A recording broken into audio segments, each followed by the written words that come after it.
Live from WWL Louisiana, this is an Elections on 4 special.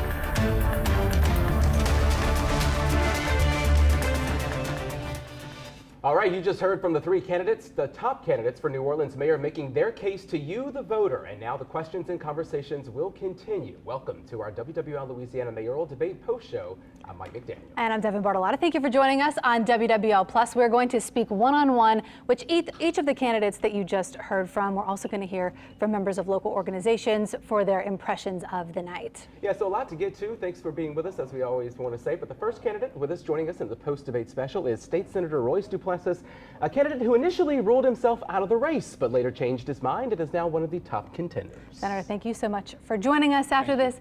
I want to hear, what are your thoughts on how you did? How did it go for you tonight? Well, I felt like I was able to get my point across in 1 minute. As always, can be a challenge to try to express all of your thoughts when these very complex issues that have held our city back. But I feel like I connected with the people of New Orleans because I am the people of New Orleans. And, you know, it's not an act. It's really not a performance for me. This is what I truly believe. I've been in public service now for 20 years. I started as a chief of staff to a New Orleans city councilman back in 2006, post-Katrina New Orleans. I actually deferred law school to help rebuild my city. I have been a corporate trained lawyer, a problem solver my whole career. I worked as special counsel for Chief Justice Burnett Johnson at the Louisiana Supreme Court. I served on the New Orleans City Planning Commission, where I was the chairman for 2 years. That was all before my elected service, serving 7 years in the state legislature. So I believe deeply in this city, and I've chosen to use all that's been invested in me to give back to the city that's done so much for me. I love the people here.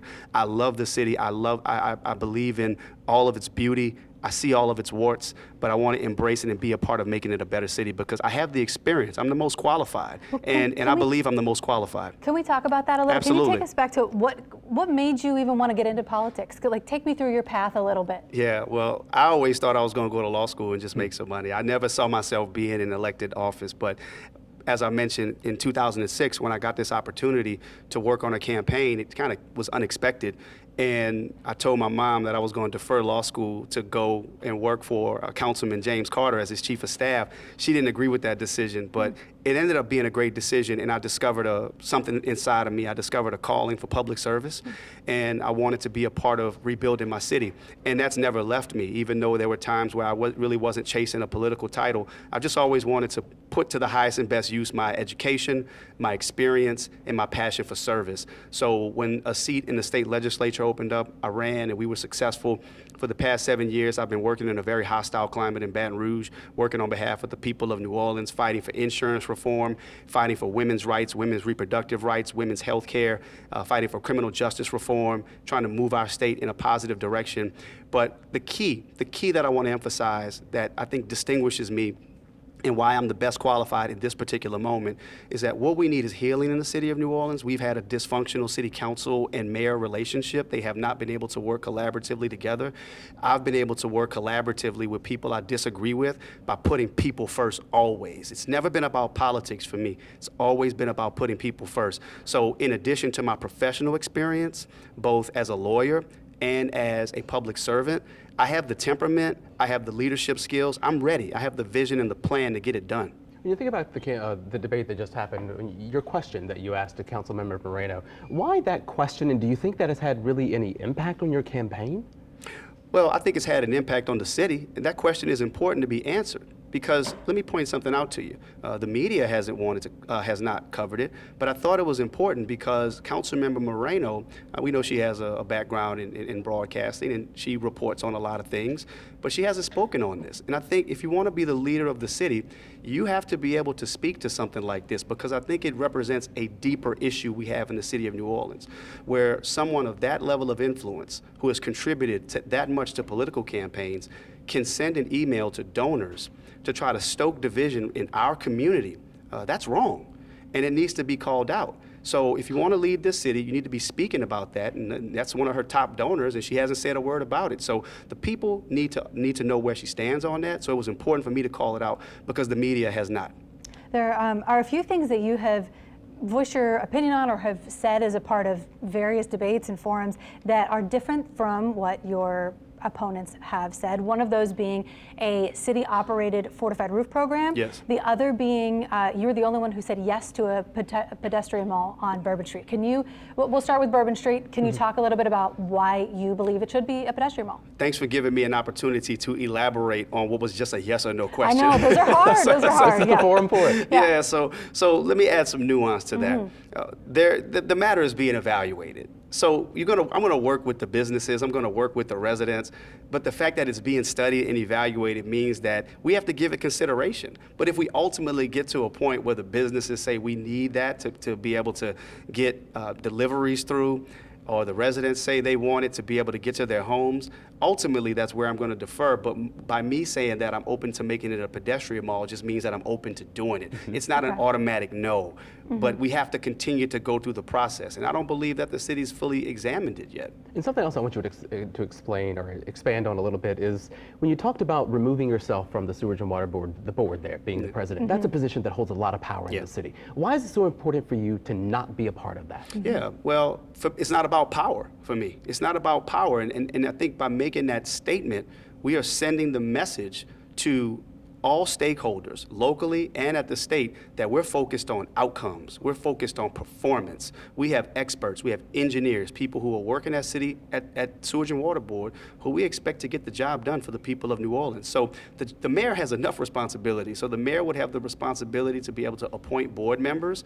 But when you think about the real function and purpose of the mayor serving on the Sewage and Water Board, does that make it more political? I think that answer is likely yes. Now, we've examined this in the past, and not all may agree with what I'm proposing, but what I am saying is that I'm willing to give up power for the purpose of performance and outcomes for our people, and that's what we need to be focused on, and that's the bottom line. We have 1 minute left, so I do want to give you the opportunity to touch on the fortified roof program because it is unique, and I don't think we've heard that from other candidates. Yeah, so I currently serve on the Senate Insurance Committee. For the past 2 to 3 years, we've been working to refine our fortified roof program, which was modeled after the state of Alabama. The goal is people can take advantage of grants to get storm weather resistant roofs so that when a storm happens, you can mitigate loss. The idea is that it'll bring down insurance costs for all residents. Right now, the state grants are $10,000. What I want to do is create a local program that supplements the costs, because not everybody can afford the difference. Sometimes the cost is $15,000 to $20,000.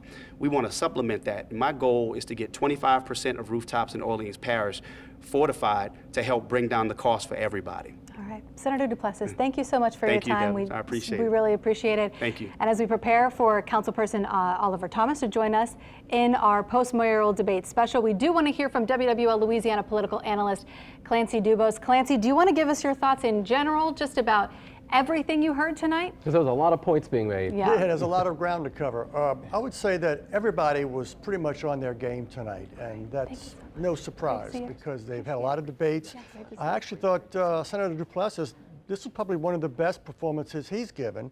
Not that the others haven't been good, but I think he got more time, especially thanks to this post-debate interview where he got to go deeper into it. And I think the other candidates will do likewise. I expect to hear more about some of these questions from Oliver Thomas, who's up next, and from Helena Moreno when it's her turn.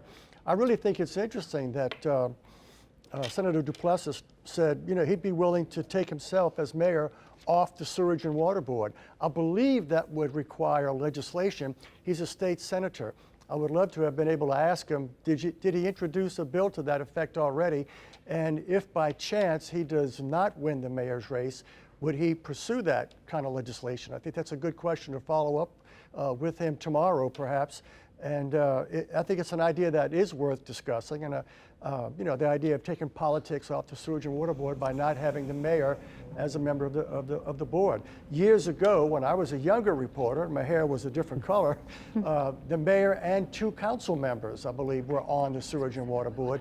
And over time, they decided to take the council members off the Sewage and Water Board. So maybe it is time to get the mayor off that board as well. Clancy, I want to ask you, while we have you, during this debate, we didn't see a lot of personal attacks between the candidates. Right. There were some moments where they kind of talked to each other, maybe through a jab here and there, depending on certain things happening within city government or what have you. Your take on that? Well, it was a very policy-oriented discussion, which is what everybody thinks that debates ought to be, and in fact, they should be that. And that's why I think all of them were on their game, because the questions that we all took 2 months to draft, right, and the questions that came from the voters themselves, pointing out problems that they had to deal with, I think framed this debate as well as any debate I've seen. And I've seen a lot of them over the last 53 years. It kept the candidates focused on policy and ideas rather than personal attacks. And I think that's always the best debate to have. Clancy, when we spoke with you earlier this week, you had mentioned that debates like this really can change minds. We know there are still some undivided voters, or undecided rather, voters. Do you think that this debate did change any minds? Well, that's up to the voters. It's hard for me to predict how this will play, but hopefully a lot of voters watched it, and anyone who hasn't made up his or her or their minds will be able to do so now, because there were enough distinctions. They generally agreed on what the problems were and what the direction of the city needs to be. Things like, addressing this dysfunctionality, which is the #1 issue. And it's rare for any issue to supersede crime as the #1 issue in New Orleans, but it's in keeping with the fact that, citizens have a very low opinion of the sitting mayor. The last poll I saw, she was down to less than 20% approval and over 60% disapproval, which reflects voters' feelings that, the city's just not functioning well right now. And I think they're all focusing on that and less on crime, which reflects the fact that crime is down, as the statistics show, as all of the candidates pointed out in the question about the National Guard potentially coming to New Orleans. And, I think it made for a very interesting debate. I took 6 pages of notes, and I've got writer's cramp. So Only 6 pages. We were doing the same thing. Yeah. We were doing the same thing. All right, thank you, Clancy. In studio with us now is current city councilman representing District E, Oliver Thomas, who has campaigned on making people the focus of his government. Councilman, we certainly appreciate your time. Thank you for being with us. And we just want to know, how do you feel about tonight's debate? Man, I feel great. And first of all, thank you guys and your viewing audience for the opportunity. Anytime you can share ideas and platforms for the city that you love with the people in this community who want it to be the best city that works for them, that's a golden opportunity. What does the first 100 days look like for an Oliver Thomas administration? Well, it actually starts before the first 100. It starts during transition, where we gather the best team that can deliver municipal services, especially based on those charter mandated services. An Oliver Thomas administration wants to have people who not only understand their job, but understand the city, the culture, and understand the past. We have to begin to develop trust from the people in this city. And how do you develop trust? Make sure the trash is picked up on time. If they're paying for twice a week, at least make sure they get the 1 week. If you apply for a permit, if you have a good history of doing business with the city, why can't we issue a provisional permit so you can start your business?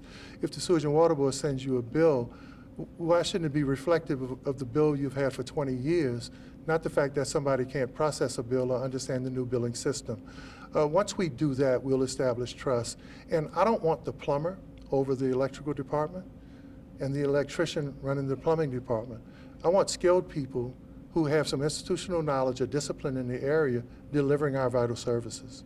To take you to a little bit of a personal note, you mentioned it in the debate when talking about culture and how important that is, that you're the only candidate who has actually participated in some Mardi Gras cruise. Can you talk a little bit about that and just what the culture of New Orleans has meant to you? Well, first of all, thank you for that, because the social and pleasure clubs are not only an economic backbone of this city, but they're the essence of our community. Whenever I speak on our culture, whether it's around the country or in this community, New Orleans is one of the few places where we can feel our ancestors and souls every time we dance, every time we have those rituals, every time we beat on a street corner or on a drum. And to pay homage to them is part of my life. My family is involved in the culture. Treme did an entire episode, a couple of episodes, about how I fought to save the culture. The late Big Chief Chudy Montana died at a meeting that I coordinated, where I was the only elected official with members of Mardi Gras Indian tribes, talking about how do we educate the police and how do we educate new people to this city to understand and respect that it's not just black folk walking around in Indian costumes, it's paying homage to our Native American brothers and sisters who were part of giving refuge to us and part of our history. So, man, as a son of the culture and someone who's part of the culture, one of my fears is that it's diluted, or that too many people don't understand and respect it. Thank you for the question. You know, as the councilman of District D, there's been a lot of talk about New Orleans East. Do you think it can ever rebound to what it was and what so many folks remember it as? You know, you guys led the way in building on the assets of New Orleans East. So when you hear me talk about that, remember the show that the late Eric Paulson did and the series you guys did focusing on why New Orleans East mattered? All I did was build on that. So when you hear me talk about 7,000 acres of developable business park, railway and interstate access from Jacksonville to Santa Monica, two of the busiest waterways in North America, intercoastal and industrial, that feed the 33-state tributary system, America can't survive without it. Now, I'm hoping that post-Katrina, not just because of the demographic, that we've forgotten about New Orleans East and its assets, but one of the things I want to do is have a standalone economic development office. I want the titans in business and industry to be as proficient on the East and its assets as I am. First of all, what do we know? God isn't making any new land. Where is the land?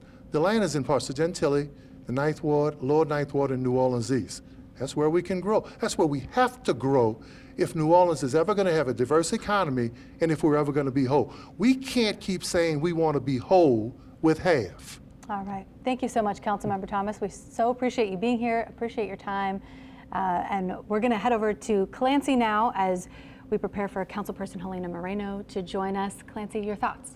Well, first, like Oliver, I am a child of New Orleans East. I spent the first 21 years of my life in New Orleans East in the Lower Nine. Lived in the East, went to school at Holy Cross in the Lower Nine. So I feel it when people talk about New Orleans East and what it used to be and what it can be and what it should be and what the city needs to do for New Orleans East. So I think it's great that we asked a question about it. And I think all of them had very thoughtful answers about that. But at the end of the day, the people who still live in the East want to feel, they want to see the mayor, the council, really focusing on the East. And I'm glad that they had a chance to dive deeper into that issue. You know, I thought Oliver did well. Again, it's a chance for him and everybody else who's been in this situation, in this campaign rather, to spend more time with us afterwards. And also, I'm glad that there's somebody in my generation, somebody, let's say, who's older than 49, running for mayor. I know we have Councilmember Moreno in the hot seat now, so I'm going to throw it back to you guys. But I thought all three candidates did very well tonight. All right. Clancy, thank you so much. And joining us now is current City Council at-large member and Vice President Helena Moreno. Polls have shown that you have kept a pretty sizable lead during this campaign. Councilwoman Moreno, of course, thanks for being with us and taking the time. With the debate now over, first, how do you really gauge your performance here and how it aligns with your campaign? So I was obviously, glad and grateful that I was able to talk about some of the important issues and really be able to do it in a big way, being on the air live on your station, to be able to reach more people. As you know, we've been having so many different forums and debates. I think that my team counted, and I think we've done like 30 or 31 so far. Wow. And so you're trying to reach as many people as possible. So now that we're getting to the televised debates, it's just an opportunity for all of us to be able to reach more people. Have your messages or have your ideas or plans for New Orleans been refined as you've done all of those forums and debates? I'll say this, from the very beginning, I was always so much about really restoring our basic services. Because I'll tell you this, myself and other council members, we're the legislative branch. We don't run operations for the city.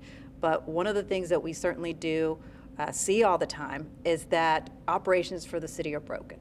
And there have been time and time again when I've been on the city council and I've proposed new ideas, and I've even passed legislation at times to improve our city services. But unfortunately, my ideas, even at times my legislation, have been ignored and pushed to the side. And that actually led to my decision to run for mayor of New Orleans, because now I would be the one responsible for implementing and getting things done for the city as the executive. And so I'm really excited to have the opportunity to be the city's next mayor, because while some people, while they see that we are a broken city, I actually see so many solutions to the problems that we have right now, and I see just so much opportunity.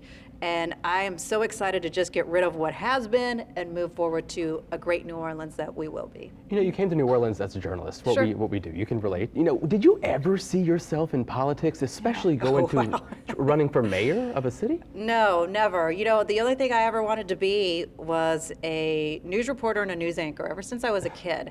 And if it wouldn't have been for Hurricane Katrina, I probably would have wanted to be another Sally Ann Roberts or Angela Hill. But Hurricane Katrina really changed my life as it changed many people's lives in our city. And that is when I really wanted to do more. And so I stepped up, ran for public office. The first time I ran for public office, I actually ran for United States Congress. I said, you know what, I'm going to go big or go home. Well, guess what? The first time I ran, the people of the 2nd Congressional District sent me home. But I always knew that I wanted to keep pushing at it. And I had great mentors like Senator Mary Landrieu, Senator Diana Bajwa, who said, keep going at it. And so then I ran for the state legislature, was elected there 3 times, and then ran for the New Orleans City Council. But really, I mean, to your point, this was never, you know, part of what I thought I would be doing. But now that I look back and really reflect back on it, it's kind of like every step that I've taken in my adult life has really prepared me to be right at this moment, really prepared, and with the experience to on day one take the mayor's office and start moving us in a new direction. From obviously my time in media, knowing so much about how to communicate with people, the importance of accountability and transparency, then being a state legislator, really understanding the dynamics of what it takes to get things done in Baton Rouge to deliver for the people of the city. And then on the city council, just understanding the issues so clearly right now, what is broken in our city, so that on day one, I can start fixing those issues. Within my first 100 days, you will see a whole new reset at City Hall. You will start feeling a whole new vibe around our city, because I will be working with just a level of urgency that you've not seen, at least in this city for the past several years. I mean, being at City Hall every day and having such a close look at the way things work or don't work, you also, I imagine, have a close look at the hurdles. So Yes. How difficult do you anticipate it could be to overcome some of the hurdles that people have not been able to overcome before? Devin, let me be very clear. This is going to be very hard, but I've never been afraid of taking on really hard issues. That's what it's going to take to turn this city around. I've never said that it was going to be easy. I don't believe that it's going to be easy. I said this actually during my closing, that to be a good mayor, you actually have to be a 24/7 mayor. It is a sacrifice to be in this job, but I take this job so incredibly seriously because it is my responsibility now to take care of the people of New Orleans when I become mayor, and they will become my #1 priority. You know, on that topic, you say 24/7 mayor. It doesn't mean you're always going to be in the city. You're going to take a vacation. You're going to be gone. Let's say something happens. How do you still be a 24/7 mayor when you're maybe not in the state? Yeah. What I mean by being a 24/7 mayor is that you can't check in and check out. You have to always prioritize the people of the city. That doesn't mean, of course, that I can't go visit my nieces, you know, in Houston for a couple of days, you know? I mean, it means that there is always that responsible, steady hand moving the city forward. And that is what you will always have with me, along with my leadership team. Enough with just, you know, absent leadership and those who are just yes people around the executive. That is not who I want around me. I want the very best and brightest around me. I want to ensure that all of the department heads that I bring on board are true experts in the different departments that they will be running. And that is what it's going to take to make sure that we finally have a city that works for all of us. All right. Whenever you talk about priorities, first 100 days, we touched on so many subjects, Sure. and everything feels like a priority. How do you decide what is the priority on day one? You know, Devin, that is a really great question, because what I will do when I get in office is I'm going to manage expectations. Obviously, I have to get into office and really focus in on our city services, making sure that our broken departments, that they are revamped and reestablished. So focusing in on the Department of Public Works, focusing in on the Department of Safety and Permits. And then from that point on, we'll build and build. Because you're right. I mean, everybody wants everything all at once. That's not going to be able to happen. That's why I have to be hyper-focused on city services, get that right, and build from there. You know, Senator Duplessis asked you about the dysfunctionality in City Hall and how some people may see you as part of the chaos and part of the dysfunction. How do you set yourself apart from that when you talk to voters who may be undecided? Well, let me be very clear. Senator Duplessis is saying that it's my sole fault for the supposed chaos and dysfunction. And honestly, I mean, he can barely deliver that line because I don't believe that he even believes that. I think we all know what the issue has been over the past several years as to why we have had dysfunction in our city. But I'm actually excited to be moving past that and moving forward to what a New Orleans that we all want.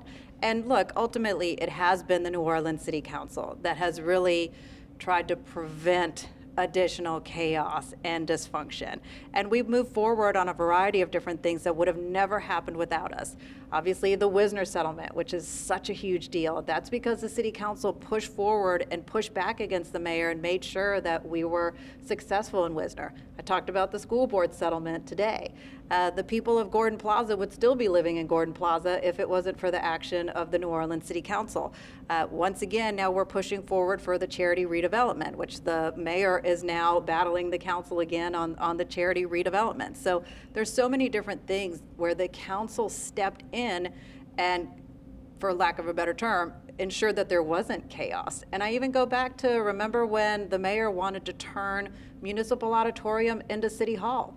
It was my legislation that ended up stopping that because I required then council approval for any time that a city hall is going to be constructed, a new city hall, it must have council approval. So once again, just many examples of how it was actually the council who stepped up to try to prevent chaos. All right, Councilwoman Moreno, thank you for being part of our post-debate Thank you all so session, much being for with having us. Appreciate it. As we prepare for our community stakeholders to join us in the studio, we first want to check back in with Clancy for thoughts here on Helena Moreno.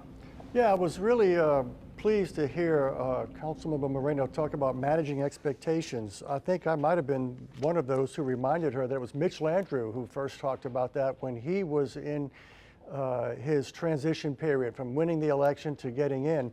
And he said that's going to be the toughest part of the job. And she's right. Managing expectations is one of the toughest parts of any mayor's job, whether it's the mayor of New Orleans or mayor of Washington, D.C. or L.A. or New York or anywhere else, or even a small town, because all cities have limited resources and virtually unlimited needs and problems.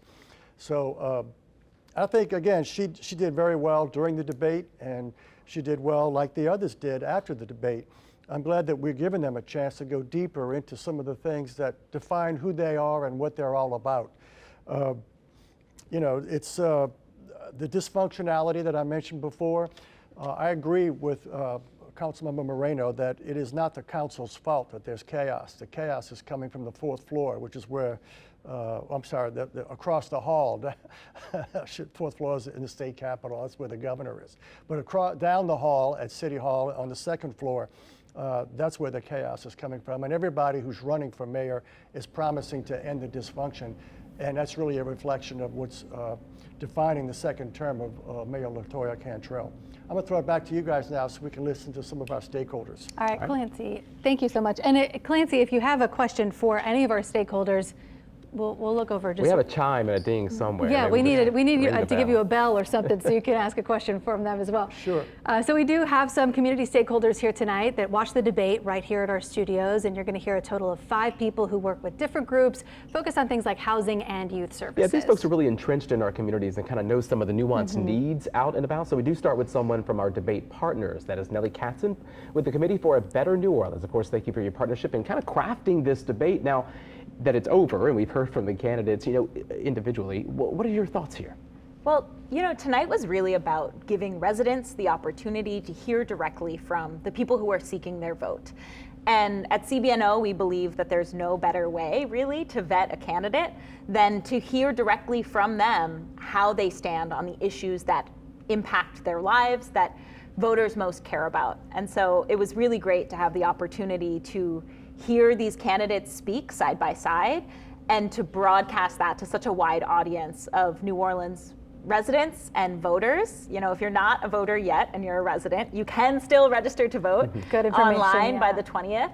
And so I really thought it was a fantastic opportunity. New Orleanians are a great judge of character, right? And you bring up a good point there. It's not just about the voters. Young people can still listen to these debates and take away something because it's still their community, even though they may not be able to vote for mayor. Absolutely. And a lot of people who we consider young people still can, right? If you're over 18, you can still have a say. You can talk to your relatives. If you're not over 18, you can talk to your relatives who can vote about the issues that you care about. So it was exciting to see young people and their futures featured so much in tonight's debate. I do think it's interesting because everybody has the same goal, right? To make New Orleans a better, safer, greater place to live. It's really just about the roadmap to get there, and we did get to see that kind of side by side tonight. What was your big takeaway, I would say, from maybe the differences or maybe even the similarities between the candidates? Nobody runs for mayor because of any reason other than that they want the city to be great and they want to lead. And I think we saw that in the candidates tonight. I was especially interested in hearing how candidates responded to the questions that were driven directly by residents. It's been so great to work with the team over the last several weeks preparing for this debate to identify what those issues are and to find real people within the community for the candidates to respond to. And I thought that they demonstrated listening, and I'll be interested to see how this shapes out in policy and really what residents and voters think in October. Do you think there are still some issues or areas that these candidates still need to drive home or really dive into that maybe people feel like they're not addressing? One of CBNO's top issues that we work on in trying to make sure that the city is great and that leaders have what they need to thrive is transparency and accountability. This is something that we don't get to see a lot of from City Hall. Certainly there are opportunities for greater awareness as well as greater access to information coming out of City Hall and access into City Hall from residents. That's something we always really want to hear from leadership about, especially as it relates to the city's budget. You know, the city has between $1.5 to $1.8 billion a year to spend on what residents need. Yep. And having access to not just the information about where that money is going, but also access to the conversation about where folks want it to go, and clear information is really a priority. I think a number of our questions this evening centered around how are you going to fund a solution to this issue or that issue. I'd have liked to see, and I will continue to seek, additional information from candidates about where the money is actually going to go. Because as we know, if it's not in the budget, it doesn't happen. It doesn't exist. Yeah. So we really want to see the numbers match the priorities. When we talk about priorities from citizens, we've had a number of polls, and most of them say crime and public safety is one of the top things. Infrastructure, also a really big one, and jobs and careers, which is pretty much, that's a big chunk of major issues. What kind of things do you hear in your organization from residents about what they're concerned about? We hear those things certainly, and we hear that it's the rising cost of living is really the main priority for a lot of folks. Now, there's so much tied to that. Yeah. There's the cost of housing, there's the cost of insurance, there's the cost of groceries, there's the ability for people to pay their bills because of the amount of money that they're able to bring in as a family. And so I think that one of the things that we're seeing a lot of concern for in this election is how will our next leaders prioritize making sure that people can thrive here, that we are putting safeguards on to the cost of living and to the extent that they can, and attracting better paying jobs, helping resolve the crises of the shortage of affordable units and the issues that are making housing more expensive. We're hearing a lot about that. And then, of course, the issues that were discussed at the debate tonight, issues facing culture bearers, investment in our young people, streets and flooding, of course, always a concern, and then maintaining the level of public safety and improving on the public safety that we've achieved over the last recent stretch here.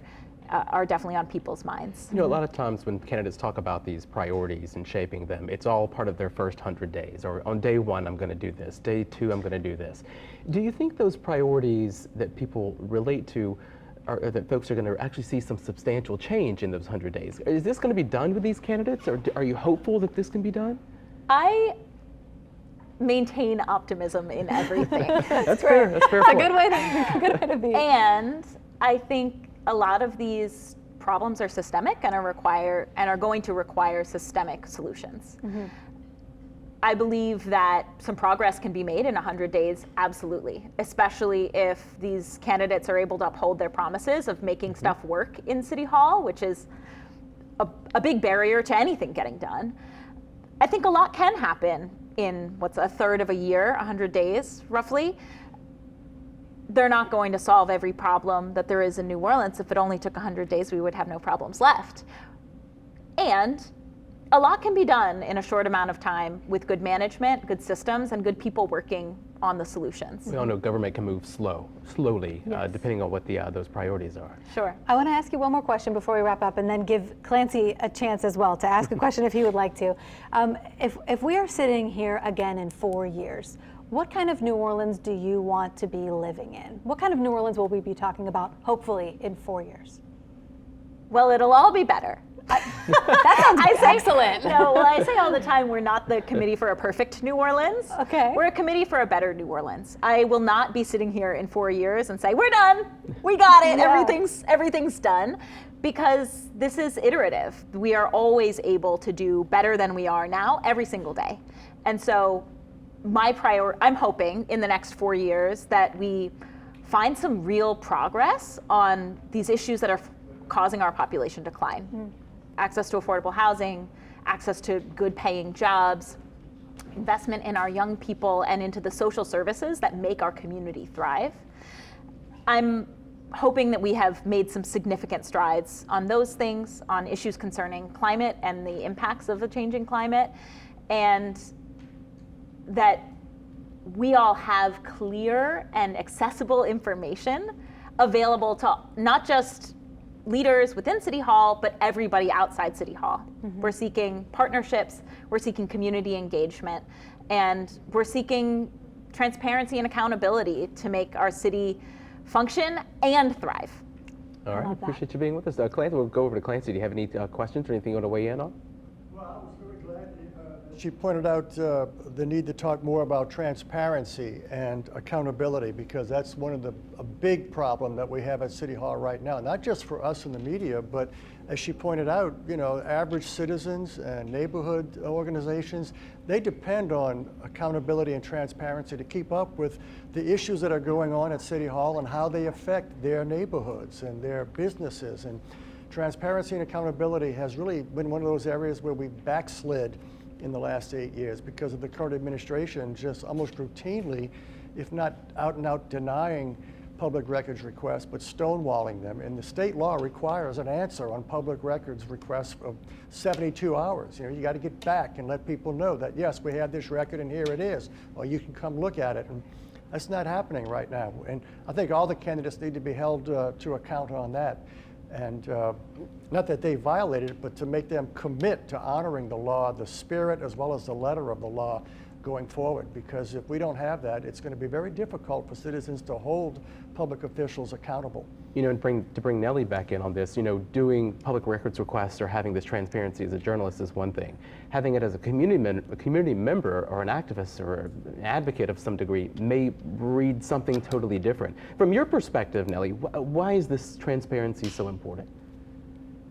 Government thrives when people have access to the information they need, right? Democracy is founded on an idea that everybody has a role to play in the systems that we build locally, that we create in order to keep everyone in community with one another, thriving. And if you can't see what's going on, it can feel like someone's hiding something.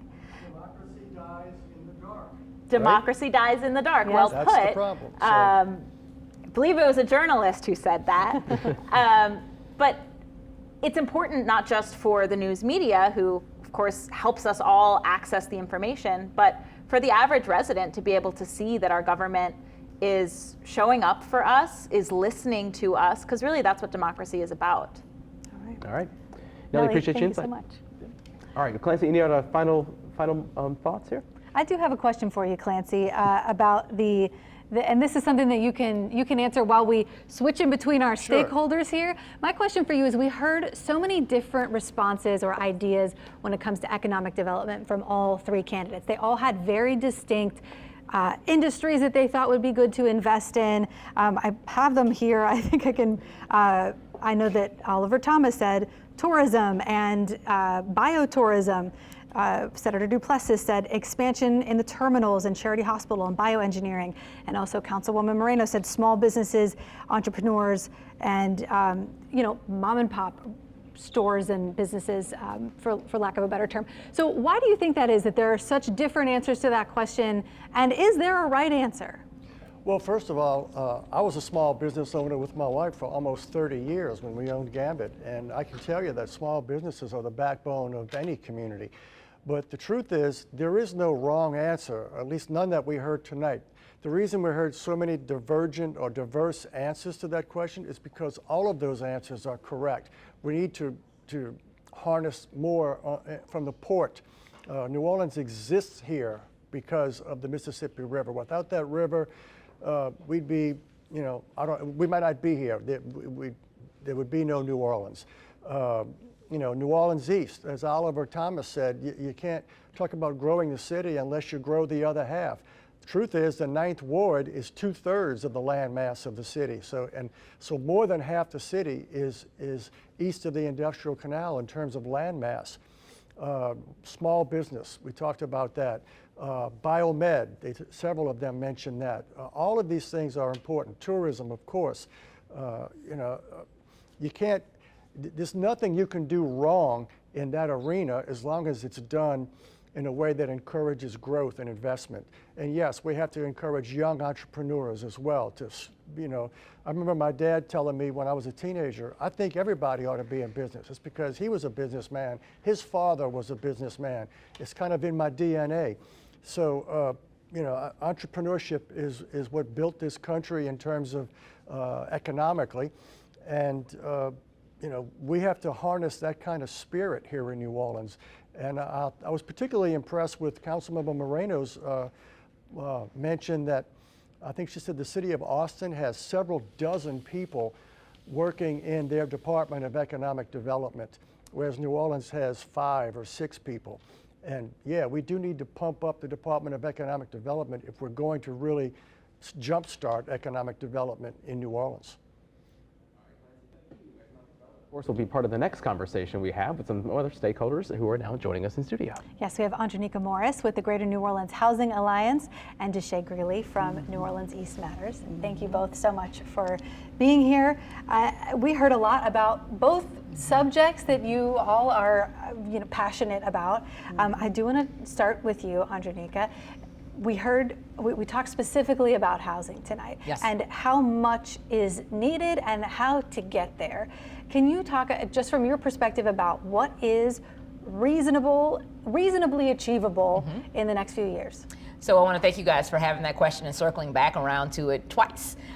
It is reasonably achievable. We've got 40,000 vacant homes right now. 10,000 of them are occupiable tonight.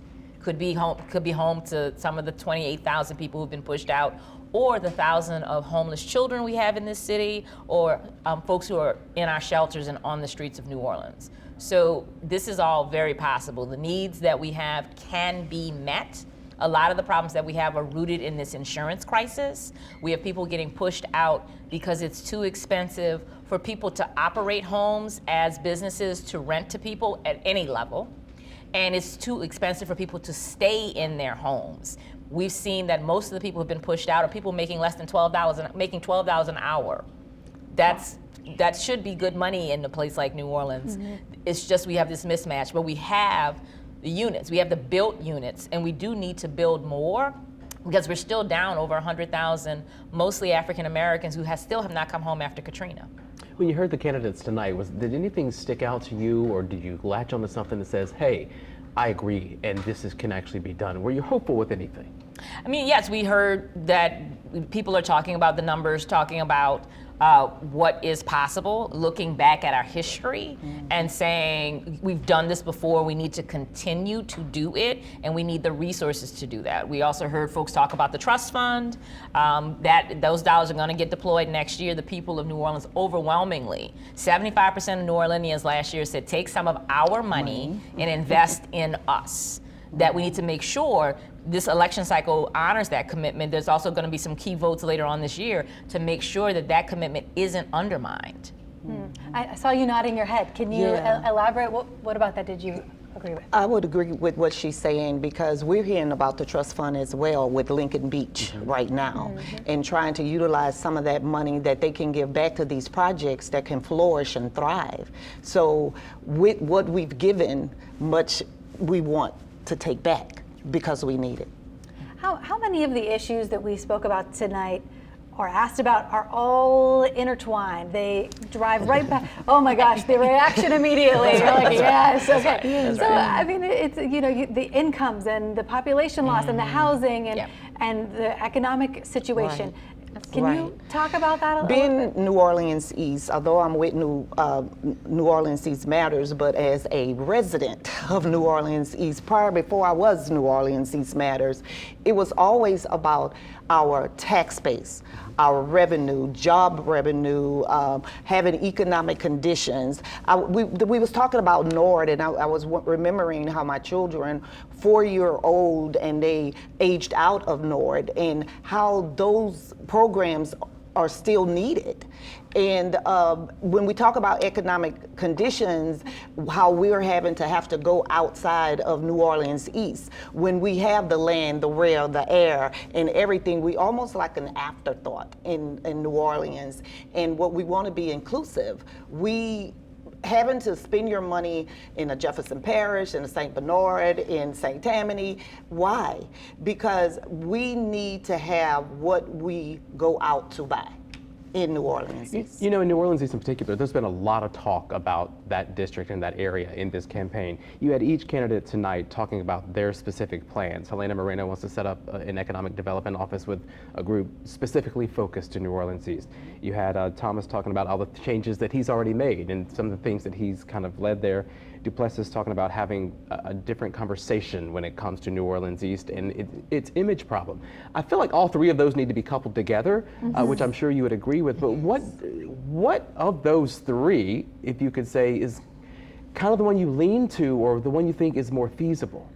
I'm going to say I heard Nellie earlier speak about we already working on that. We already have a plan. There shouldn't be no more tests, no more surveys, no more meetings, no more anything. We need to sit down at the table. I liken to what they said about the Super Bowl. They brought everybody in the room. Everybody needs to be in the room. Anybody who has to make a decision, who has to think about the funding, who has to attract the businesses, everybody needs to be in the room. And so when I think about all the things that the candidate says, all of those things need to be done. All of them. If we can culminate all of those into one, then I know New Orleans East can thrive and move forward. And do you have some thoughts on that as a housing advocate? So of course we say put housing first because that's the foundation of a city, of a community. We live together. And so we need to be able to ensure that everyone has safe, decent housing that they can afford and that they can count on. And that how do you get to that is the jigsaw puzzle that you all were just talking about. It's not just a box. It's also opportunity. It's also thoughtfulness and programs. And it's not just enough that you have a place to sleep, is that you have access to opportunities. You can actually get on a bus and get to the park. Right. You can get to school. You can get to work, whatever it is. And if you just don't want to leave your house, and you don't have to. and that's sharing in the entire New Orleans. Yes. We always think that we have housing. We have our share of it. And yeah, we can spruce up what we have already, because that's the thing. We have so many blighted areas and apartments and things of that nature. Let's fix those. We don't need to add more. Just fix those that are there now. Right. And we can talk about bringing people home. A lot of those people have been pushed out of those homes. That's why they're empty and vacant. Well, thank you both so much. I know you both do such important work. Such thoughtful answers tonight. Thank you both. We certainly appreciate it. And we're going to hear more from some community stakeholders as our post-mayoral debate special continues. You know, Clancy, when you talk about New Orleans East, you talk about affordable housing. These are really big talking points for candidates. But for folks like these ladies, they're more than just talking points. It's part of their daily lives. No, as I mentioned earlier, I grew up in the East. This is the stuff that hits home. And as Ms. Greeley was talking, and she talked about everybody needs to be in that room, I was reminded of that wonderful song from Hamilton, The Room Where It Happens. And it's what happened with the Super Bowl. We got everybody in the room where it happens, where the decisions are made, and everybody got on the same page. And I think it's telling that her point that, you know, we don't need any more studies, we don't need any more meetings. We already have the plan. Let's implement it and get everybody at the table in the room where it happens and make the commitment and put the resources behind the plan to implement it, because between that and managing expectations, as was said earlier, those are the tough challenges for the next mayor.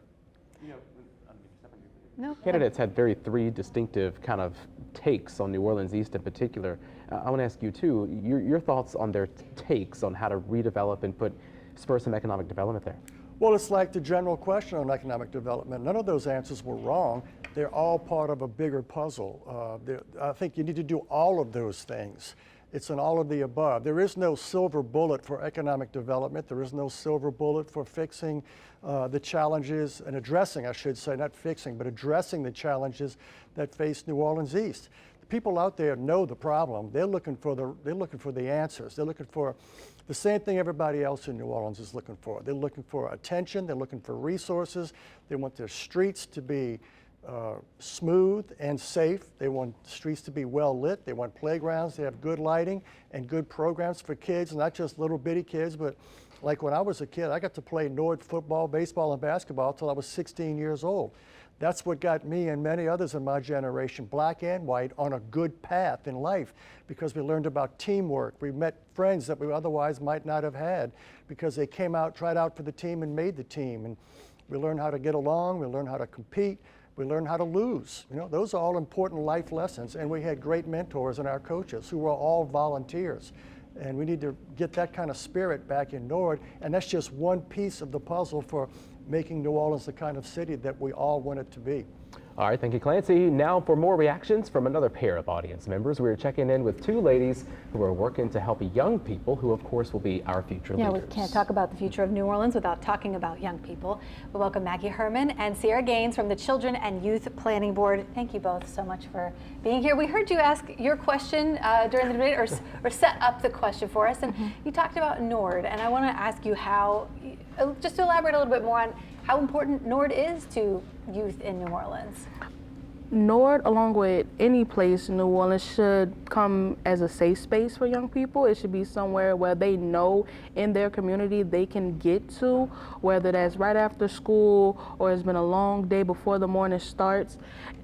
It should be somewhere that they feel that they can go with the right amenities. It's safe for them to go to. Their parents can know that they could go there and be safe and come back home. So Nord, to me, is just a safe space. It's a safe haven, and it's funded by it should be funded by the city. So it should be somewhere they should always be able to count on. When you talk about this 10-year plan for the youth, 5 years into it, have you seen substantial change? Substantial by definition, yes. We've seen a few things be implemented that has been great for the young people, just like the Opportunity Pass, which employs young people to get on the bus for free for a certain amount of time throughout the year. And that is free to them to get to and from work, to them to use for 24 hours throughout the day, and it always re-up, and it always replenishes. So I've seen changes like that. I've seen young people find their voice, because one part of our youth master plan is youth voice. So we've seen more youth leaders come come up and more young people feel empowered to advocate for themselves. So I've seen those type of changes, but with the lack of funding that we have been unable to implement big changes that not only will young people see, but they'll feel and they'll empower them more. We saw all three of our candidates, we asked them about the commitment to investing in youth, and they all had different answers. Councilman Thomas said after school programs and tutoring programs. Royce Duplessis said he wanted a 0 to 3 universal pre-K, and Helena Moreno said the Big Green Easy Plan and crisis teams to enforce truancy. Can you talk a little bit about which of those align with the plan, or which of them do you think could have success in New Orleans? I think an important thing to remember with the plan is that it's about investing in our young people from birth to 24. And so if we're investing in early care and education, we have to, yes, invest there. And then when young people inevitably become older than 5, we have to invest in out-of-school time programming for them, so they have safe places to go, like Sierra said. We also have to invest in workforce development and job training programs. And then also young people don't live single issue lives. And so when we have programs for young people, and especially programs that are staffed by caring adults who really know how to work with young people, who really care about their voice and their way that they want their programs to be, it's really important that they have funding from all kinds of angles. So some of the things they named are in alignment with the plan, like out-of-school time programming, like early care and education, and then also preventative services and making sure that we're investing in restorative approaches and not preventative or not punitive approaches. You know, generations change all the time. When it comes to youth in particular, do you think they're being brought to the table as much as they should be these days? I'm going to let Sierra answer that question as a young person and a young person who works with a lot of other young people raising their voice. I feel that based off of what, I have 3 generations that are currently living in New Orleans, in Orleans Parish. So telling them about the work that I do and the wonderful things that they say about me, and they love talking about me to everybody in the community, I feel that young people have been brought to the table in a way that we haven't seen in past generations. And we're not only are we being brought to the table, we're making the table. Like, we're saying, okay, we could be in a room with y'all and we don't want to reinvent the wheel, but we're also have this table ready for us on the side because we know we are the future. So we're being brought to the table. We're also crafting our own table on the side because we know that this is a intergenerational change that we're doing, and it just looks a little different than things that have happened in the past. So we're being brought in. It is different. We are there, and it's a bit better than what I've seen from and heard from past generations. The youth of our city is the future of our city. Ladies, thank you so much for the work you do and for being with us on this post-mayoral debate. And of course, thank you all as well for joining us. And we hope to see you right back on Channel 4 on election night. Certainly. Our live coverage starts at 7. This is Saturday, October 11th. We've got expert analysis, and we will also have the first returns as soon as the polls close at 8. And until then, be sure to stay with WWL Louisiana for all of the latest election updates. Have a great night.